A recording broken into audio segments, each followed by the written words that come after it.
এই flower বুকেটা upload করার পরে অনেকেই আমাকে জিজ্ঞাসা করেছো যে এটা আমি কোথা থেকে কিনেছি।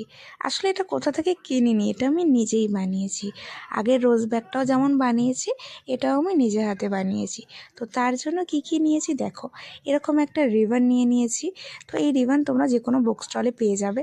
তো এবার এটাকে কাটিং করার পালা।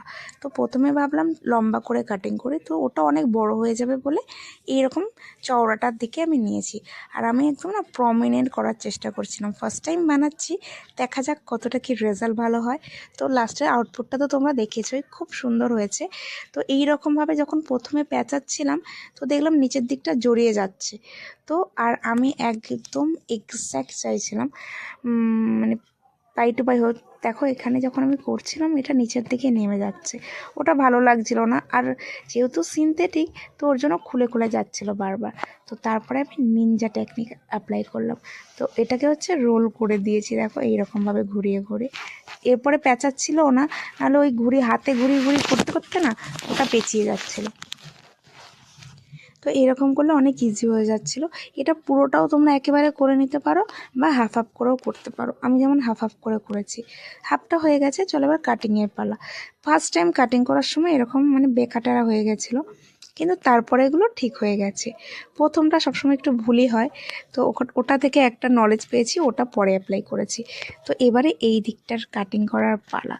তো একটু বড় সাইজের ধারালা কাঁচি নেবে, তাহলে কাটতে সুবিধা হবে, না হলে কী বলো তো স্লিপ হয়ে যায়। তো এখানে এরকম সুন্দর করে কাটিং করে নিয়েছি। নেওয়ার পরে একটা পুরো ফুল রিবন থেকে অনেকগুলো এরকম ছোট্ট ছোট প্যাটার্ন হয়েছে। আর এটা একটা যেটা প্লাস পয়েন্ট, এরকম দেখতে এখন এত সুন্দর লাগছে, কিন্তু এটা যদি হোল্ড করে রাখা হয় তাহলে ওটা না খুলে যায়, ওই মুখ থেকে মানে সুতোগুলো ছেড়ে যেতে থাকে। কারণ কিছুটা আমি রেখে দিয়েছিলাম, একটু লেট হয়ে গেছে, আমার 1 ঘন্টা পরে করেছি। তো ওরপরে দেখলাম ওগুলো খুলে যাচ্ছিলো। তো যত তাড়াতাড়ি করবে তত তাড়াতাড়ি ভালো। তো তারপরে যে ভিডিওটা যেটা ছিল জয়েনের ভিডিও, সেটাই হারিয়ে ফেলেছি। দুদিক থেকে মুড়ে নেবে তোমরা, দুটো কর্নার দিয়ে মুড়ে নেওয়ার পরে এরকম দেখবে ভি শেপ হয়ে যাবে।